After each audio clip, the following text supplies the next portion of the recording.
De manière beaucoup plus simple, lorsque nous parlons de la lettre ou lorsque nous parlons de l'écriture, c'est l'ensemble de tout ce qui est inscrit dans la Bible.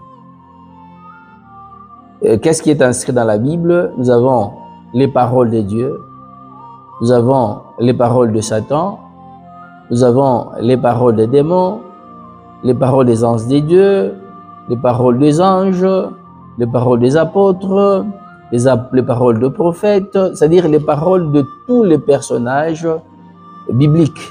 Et en dehors de ça, les Écritures ou bien la lettre est constituée également de non seulement de paroles, mais des écrits.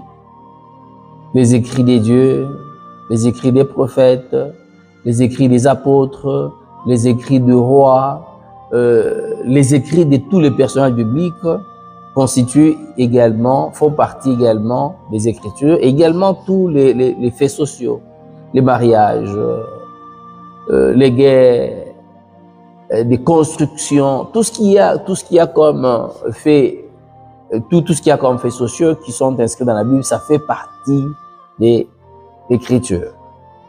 Ça fait partie de la lettre. Et on nous dit que cette lettre est en train de tuer. Mais maintenant, pourquoi? Parce que quelqu'un peut se poser des questions. Comment est-ce qu'on peut dire que dans l'Écriture, dans les Saintes Écritures, il y a également, par exemple, les paroles de Satan, tout ça. Oui, bien aimé dans le Seigneur, dans la Bible, nous savons que Satan aussi a parlé.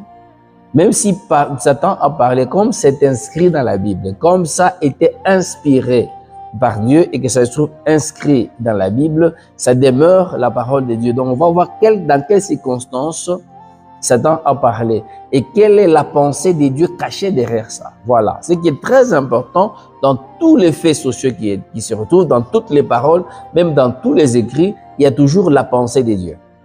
C'est cette pensée de Dieu qui est très, très importante. Comment découvrir cette pensée? Il y a une pensée de Dieu cachée. Mais maintenant, c'est avec le Saint-Esprit qu'on peut arriver à comprendre les Saintes Écritures, à découvrir la pensée cachée. C'est-à-dire, sans le Saint-Esprit, il y a la confusion. Voilà pourquoi